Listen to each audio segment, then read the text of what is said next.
unabashed, the most unpredictable, becomes a headline, the most volatile, outrageous behavior, unsubstantiated narratives, a battle of personalities. Welcome to Grand Tamasha, a co-production of the Carnegie Endowment for International Peace and the Hindustan Times. I'm your host, Milan Vaishnav. Where and when ethnic violence breaks out is a question of long-standing concern to the India policy community.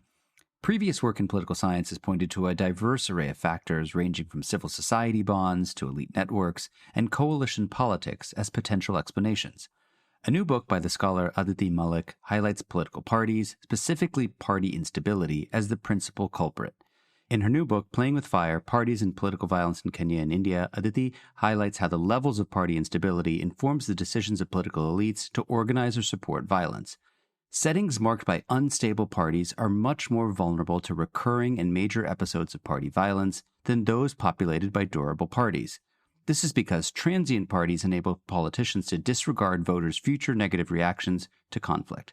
Aditi is an associate professor of political science at the College of the Holy Cross. She studies political violence, gender-based violence, social movements, and contentious politics.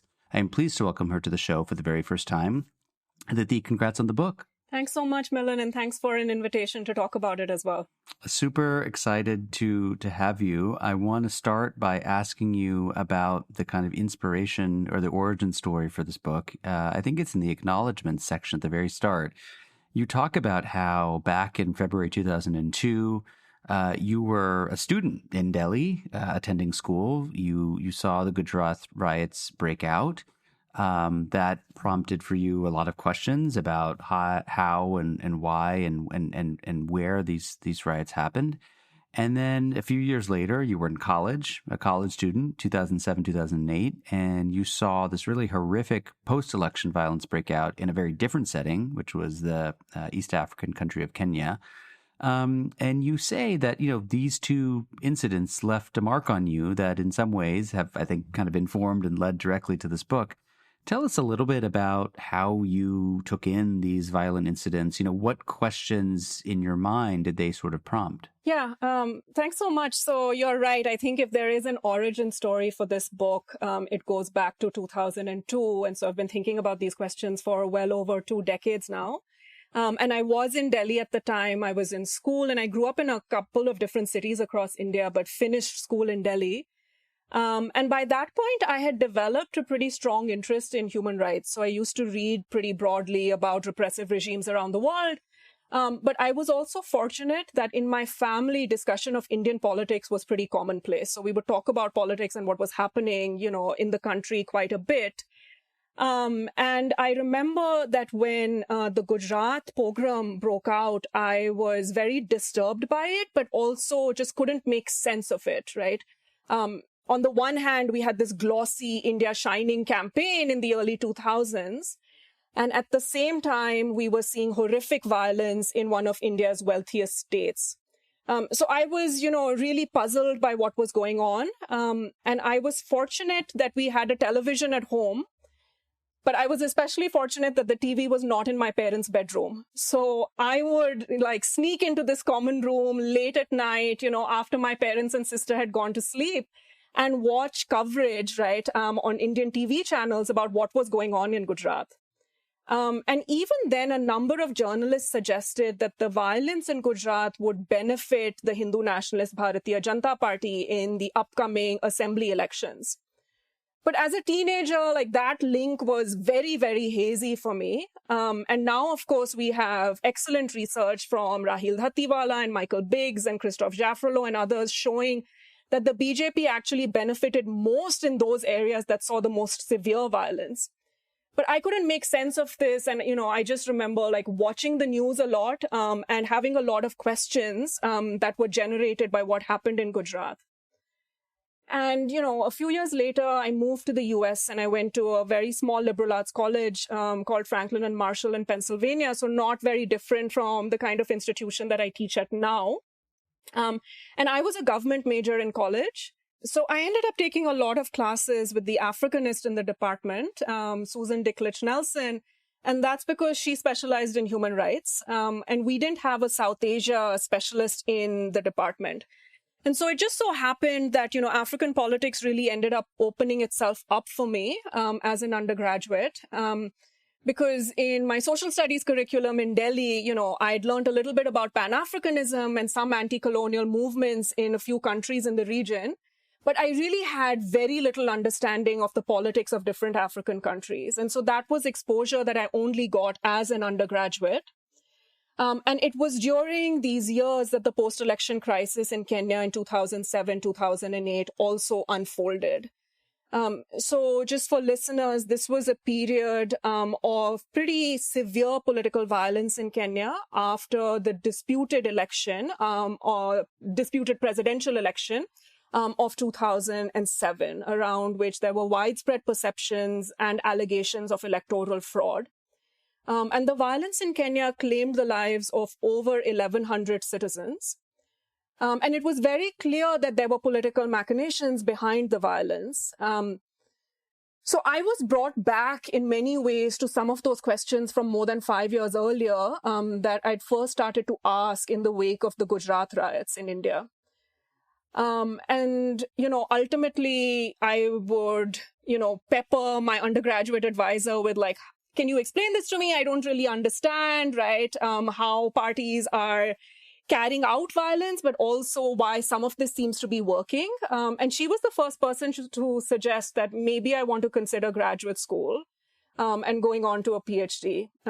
I didn't, come from a family of academics and, I'd moved to the US by myself. So this wasn't a path that was known to me. But essentially, that's how the origins of this project and the seeds around it was sown. And she's the person now that you can either credit or blame with going to academia. Yeah, I'm like, okay, maybe I should have just gone down that nonprofit path, which is what I always thought I would do. I thought I'd go and work for Human Rights Watch or something like that. Yeah. You sort of, answered this question in part, but I want to maybe ask you to just kind of reflect on it a little bit more, because it's pretty ambitious to think about doing a cross-regional analysis involving two different countries on two different continents, right? It's something that is part of the comparative tradition, but you just don't see as much as I think one used to. At least that's the impression I get. Tell us a little bit about when you decided to kind of commit to this approach. What were the kind of payoffs? What were the upsides? And what were some of the downsides? Yeah. Thanks so much for this question. So, to continue with some of the personal biography, right, that I was sharing with you earlier. So Susan persuaded me that like maybe I should consider a PhD, and I ended up applying to a number of programs, but I applied with an explicit focus on studying African politics. And I ended up at Northwestern, which was a very good fit for me. And, as one does in graduate school, about 3.5 years in, I was working on a prospectus, for my dissertation, and essentially developing a proposal to study election violence in Kenya since the restoration of multi-party competition, right?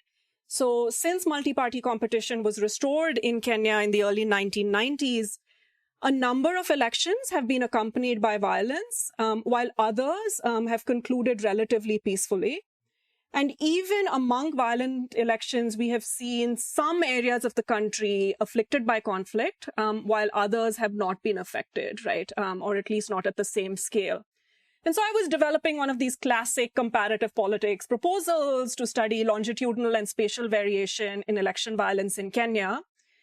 And I think it was, the penultimate draft of the prospectus, like something I'd been working on for far too long, that my advisor said, like, let's chat about this. And my advisor was Will Reno. And he says, listen, for the outcome that you're studying, which is election-related conflict, Kenya makes a lot of sense. But he also pointed out that I was citing the Hindu-Muslim riots literature from India very extensively, right? And we know, of course, that riots in India are tied to elections. So I was citing Varshni and Wilkinson and Paul Brass's work on institutionalized riot systems and Ward Berenschurt's book, Riot Politics, that had just come out. And Will suggested, maybe you want to make this a cross-regional comparative study of this form of ethnic violence in Kenya and India. And I remember just thinking this is an impossible idea, but my gut reaction was also like, I'm never going to be able to pull this off, and I am not going to be taken seriously because I don't have a South Asianist on my committee, right? And Will's perspective was, but you have this comparative advantage. You grew up in India. You speak Hindi fluently, right? So he told me, just think about it, right? This was not an imposition. It was merely a suggestion. And so I gave it some thought and I decided, okay, let me try this. And so I committed to trying it in late 2012. And here's the bet that I made in my mind. I figured that if any part of this was not going to work, it would be the Indian component. But I thought, okay, I'll get to do fieldwork in India. I've never done fieldwork in India. And hopefully I'll still have something interesting to say about Kenya at the end of this. It wasn't until the end of 2013, by which point I'd done the bulk of the fieldwork, that I felt like, okay, maybe this cross-regional comparative dissertation will be able to stand on its own feet. But today I'm really glad that Will made that suggestion when he did, because working in South Asia and Africa is really core to the research that I do. But there are trade-offs, right? So I think in terms of thinking about the upsides and the potential downsides, one of the upsides, to me at least, seems that this kind of work allows for, theorizing and coming up with novel arguments. So a lot of people have studied this form of violence in India. There is an equally rich literature on this form of violence in Kenya. But I'm able to develop what I think will be a new argument about party instability. And really, I'm only able to do that through the cross-regional comparison, right? I wouldn't have been able to arrive at this argument if I'd worked on only one of these countries, because parties look so different, right, in terms of their stability levels across the two nations. And so I do think for like big global phenomena, and I do think party violence is a big global phenomenon, pairing cases that we might not have thought of doing, even if these cases are across regions, can allow for some new arguments. I do think, however, and my book is developed in a comparative and historical vein, right, that this kind of work is less amenable to the kind of micro-level work that marks a lot of US political science, at least, right?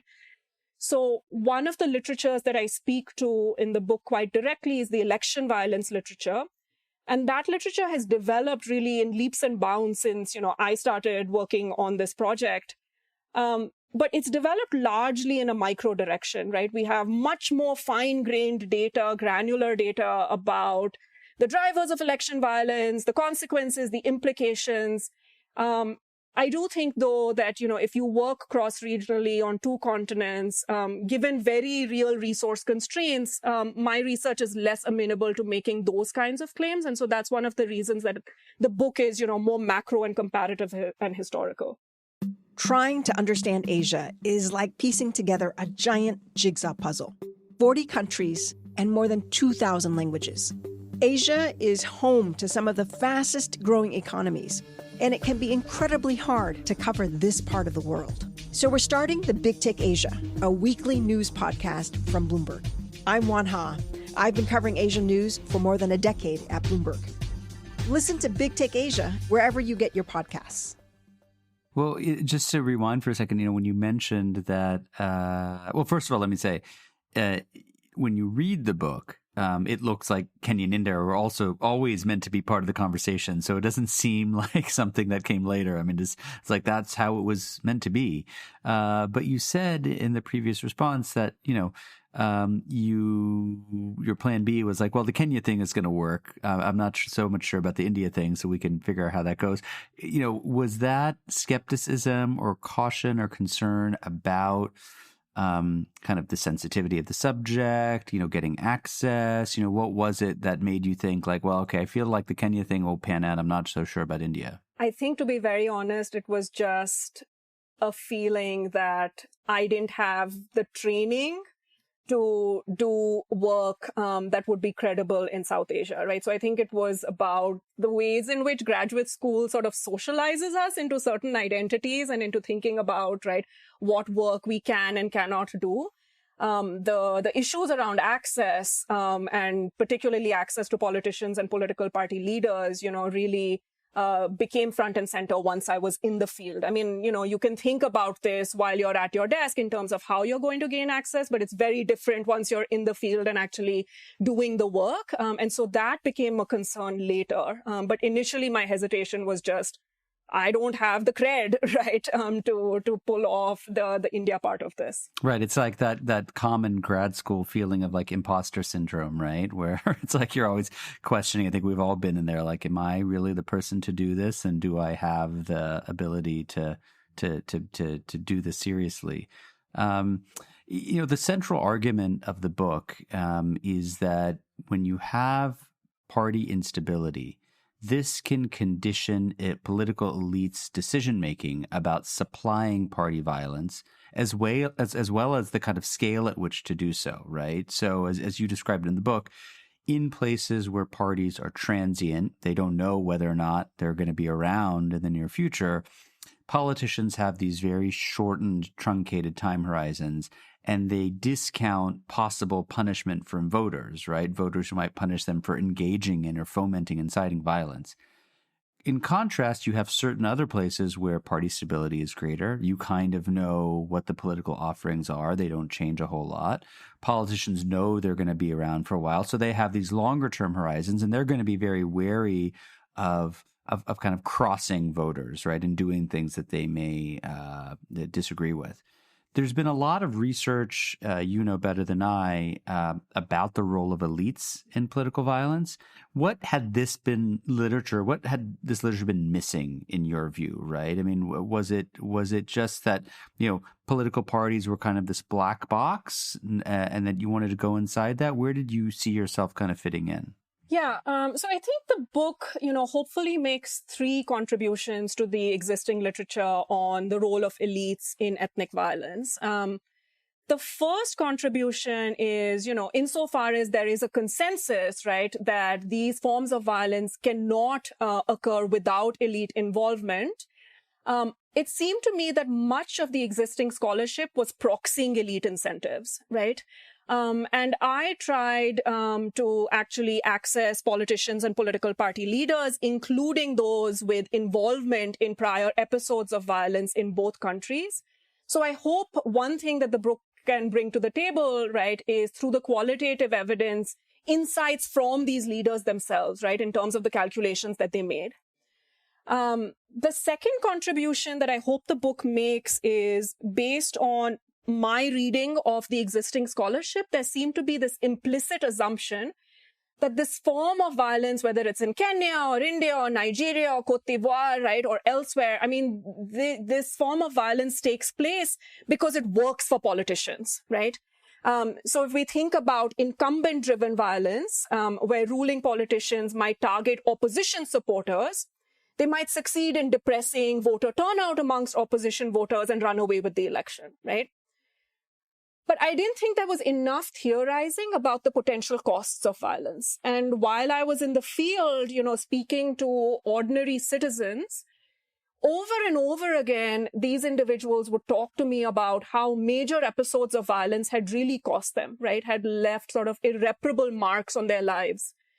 And so in India, places that had seen major riots, people often recounted curfews and shutdowns and not being able to go to work and revenue losses and industries shutting down. In Kenya, a lot of ordinary citizens talked about being displaced from their homes and not being able to go back. And it just seemed to me, that if these costs, especially around major episodes of violence, can be so severe, then we need to be thinking about voters trying to hold politicians accountable, right? If the conducive conditions are provided to them. And the other thing that I learned through fieldwork is that ordinary citizens seem to be able to identify the parties, but sometimes even specific candidates who were responsible for prior episodes of violence. And so I hope the book helps us to think about not simply the benefits of violence, right, which seems to be sort of a thread in the existing scholarship, but also theorize some potential costs. And a cost that I emphasize is this possibility of being sanctioned by voters in the future. And then I think a third potential contribution, and, I frame the book as a study of party violence rather than election violence, is because I think we ought to be thinking about the role of parties themselves in these episodes of conflict, right? So there's discussion about elites and there's recognition that parties matter, but how precisely do parties matter, right? I'm trying to sort of push the needle on that with the book. And one of the reasons for that is, again, informed by fieldwork, particularly in India. So I was studying Hindu-Muslim riots, but in engaging with politicians and political party leaders, sometimes they would make references to other forms of violence, right? So cow vigilante attacks, for instance, that target Muslims, attacks in the name of so-called love jihad. And it isn't clear to me that these forms of violence are merely doing electoral work or even necessarily doing electoral work, right? I think they're doing cultural work in India more recently in terms of this construction of a Hindu Rashtra. And so that's one of the reasons that I frame the project as a project on party violence, going beyond simply, right, some of the theorizing and really rich work that has come out on election violence over the last decade or so. And I just want to ask you a kind of follow-up about the role of voters in your story, right? Because there is kind of an assumption that, voters might abhor violence and they would punish politicians and, by extension, parties if they think they're responsible for fomenting it. But, you started out by talking about what happened in Gujarat in 2002, what happened in Kenya. I want to ask you at the very end about, January 6th, right, where some people say, look, Trump has actually benefited from kind of inciting violence, right? I mean, to what extent do we believe that voters are not okay with these kinds of acts? Yeah. So, to be perfectly clear, I don't argue in the book that voters will always sanction violence, right? But I do, through qualitative evidence, try to make the case that major episodes of violence, right? So we think about some of the most severe riots that I study in places like Hyderabad and Meerut, or some of these episodes in Kenya as well, right? These major episodes of violence, they really cost ordinary citizens, right? I mean, they affect their lives for considerable periods of time. And so I do think that there is more thinking that we need to do in terms of the willingness, but also the ability of ordinary citizens to hold politicians accountable, right, for this form of violence if they have the right conditions to do so, right? And I argue that party instability levels actually shape the possibilities for voters to enact this sanctioning mechanism. But I also think, while I don't do this work in an experimental way, there is experimental research from India and Kenya, as well as other contexts, that tells us that when voters have information about who's responsible for violence, but there's also studies on corruption that show this, that they're willing to sanction these nefarious elites, right? So I try to also draw on that literature to, give a little bit more insight about how this sanctioning mechanism might work and what we know about it from different contexts. One of the things that's so interesting about the kind of Kenya-India comparison is the way in which you kind of go through and trace differences over time in the evolution of their party systems. And I just want to ask you, particularly for our listeners who may know less about what happened in Kenya, you write that violence became a kind of tried and tested strategy of Kenya's dominant political party, the KANU, K-A-N-U. But the Congress Party was quite reluctant to engage in large-scale violence, and it carried out pretty careful calculations about its use after 1947. And you attribute this difference to the divergent evolution of the party systems in both countries.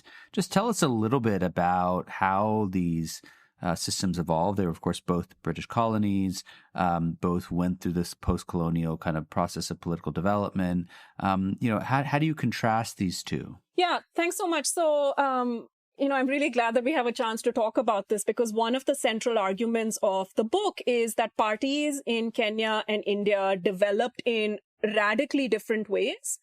And this sort of differential development had consequences for elite calculations about ethnic party violence. So both countries do end up with dominant party systems, to be sure. But in India, the Congress sets up a pretty formidable and highly differentiated party structure. From the nationalist period onward, the Congress mobilized, as Maya Tudor has shown, broad groups of rural and urban middle-class voters. And party elites prioritize party organization and the development of multi-ethnic coalitions. And I argue that all of this set a model for other political parties that entered the fray in post-independence India. By contrast, the Kenya African National Union, or KANU, emerged as a narrow, ethnically oriented party that oversaw the transition to a de facto one-party state in the late 1960s. And so in chapter 3, I document, for instance, how district-level organizing, which was something the British had used in Kenya and lent itself to narrow ethnic mobilization, was a strategy that KANU actually retained even after the end of colonialism. And these differences, I suggest, had consequences for all kinds of other broader party features, such as the state of party finances, their organizational capacities, the approach to dispute resolution within parties, but also party instability levels. And so ultimately, by the time the restoration of multi-party competition occurs in Kenya in the early 1990s, I suggest that KANU elites are quite worried about their survival. And this is not simply because they face competition from other parties, but also because KANU itself is in a state of decay and has been in a state of decay for some time. And I suggest that these worries about survival are critical to understanding the waves of party violence that broke out in Kenya around the 1992 and 1997 presidential elections that were, instrumentalized by KANU elites. Now, in India, the Congress had to grapple with instability and party weakening as well, but this doesn't really become a major concern until the late 1970s. And to be sure, right, the Congress is not perfect, right? One of the things we know, of course, is that it's never really able to resolve the Hindu-Muslim issue in India. And so once party instability starts to rise and the Congress faces, right, its own decline, I argue that communal riots also really escalate in India as a result of these truncated elite time horizons. But at the point of independence and for, a couple of decades thereafter, I suggest that parties in both of these countries developed quite differently. And as a result, right, this has consequences for what we see in terms of violence.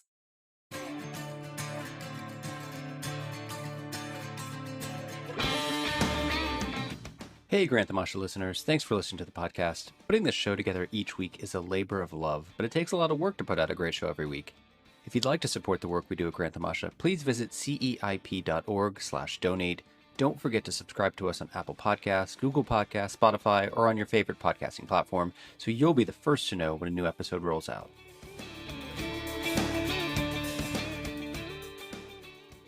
When you talk about party instability, either in Kenya or in the Indian context, you make the argument that, look, this can help explain when violence breaks out, but it doesn't say as much about where violence takes place, right? Say on a subnational basis within Kenya or within India.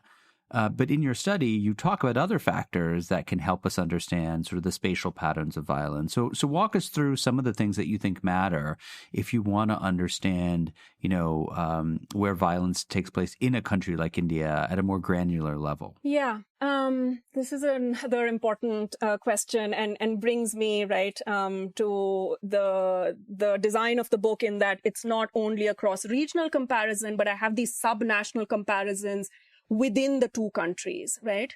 And I really had to think through carefully where precisely it would make sense to study patterns of party violence at the subnational level.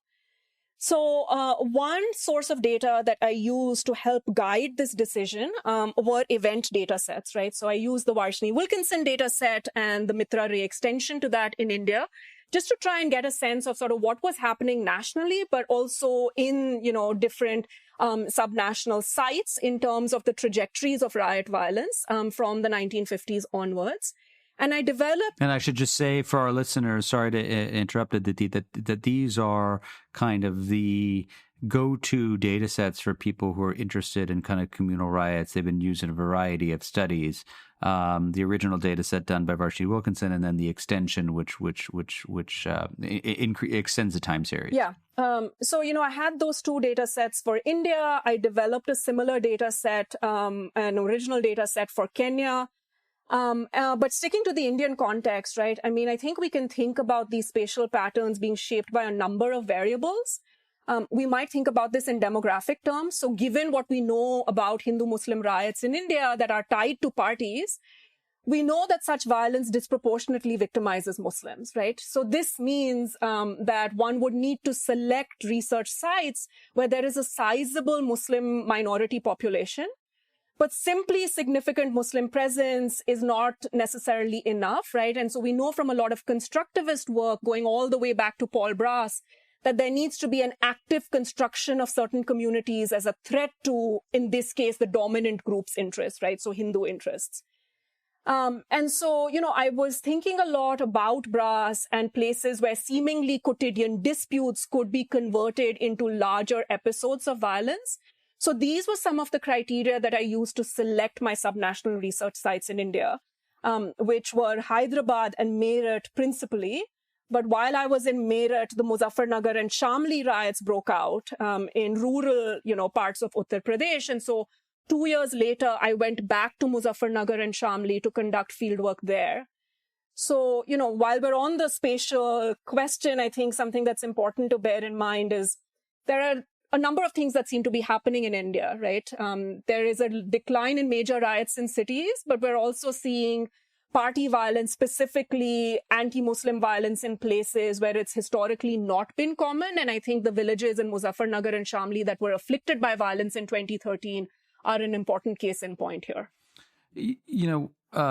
There's the question, and you address this explicitly, but I think it's worth raising for our listeners, of endogeneity, right, or kind of reverse causality. That is the idea that perhaps it is party violence which is leading to party instability rather than the other way around, right?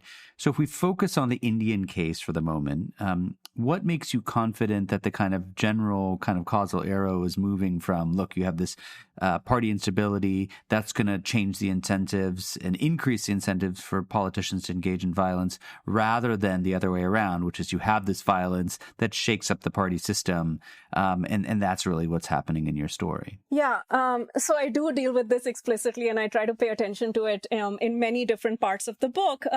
But, I try both theoretically and empirically to contend with the reverse causality question. So theoretically, right, let's imagine the reverse was true, which is to say that violence actually contributes to party instability, right? There are a couple of ways, as per my measure of party instability, that this could play out, right? So violence takes place and voter sanctioning, right, is so extreme that it leads to the exit of a number of existing parties in the party system.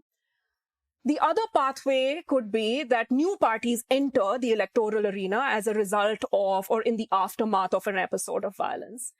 And I don't find that there's much support for either of these claims when we look, broadly and comparatively. But empirically, in the Indian context, I also try to show that party volatility levels have increased before, right, we have seen a major uptick in riots. And so on the one hand, Congress dominance in the early decades after independence prevents rapid party births and deaths.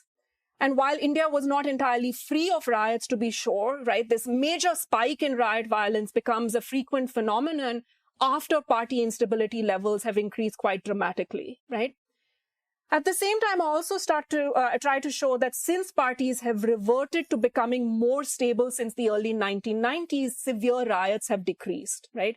And so I try to contend with the endogeneity question by paying careful attention to what is happening in terms of party instability levels and violence, right? And looking at this across different periods of time in both Kenya and India. I want to sort of try to link your story up with the kind of contemporary period. In your account, urban India witnessed this uptick in riots around the late 1970s as the Congress Party was going through increasing fragmentation, weakening of power. This was very much a function of party instability. By the time you get into, the middle of the 1990s, the party system in India stabilized. Politicians have shifted away from organizing riots.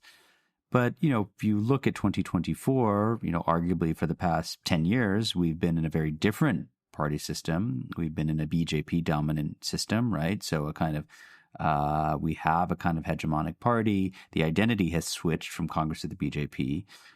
So we have a pretty strong sense of party system stability, but we also have a lot of violence that is targeting minorities, but falls short of massive or intensive communal riots, right? So walk us through a little bit about how we think about the nature of violence today, right? Because it's not as if it's disappeared, but it's transformed into something else. Yeah, absolutely. So, just to be clear, the book does not argue that party violence will never occur in places where political parties are stable, right? It's not as if this option is not on the table, but I do argue that elites have to think much more carefully about where and at what scale they organize violence. So you are precisely right. My reading of what's happening in India is also that the BJP is a very stable party, right? I don't think we have any signs to suggest that politicians are worried about their survival, right?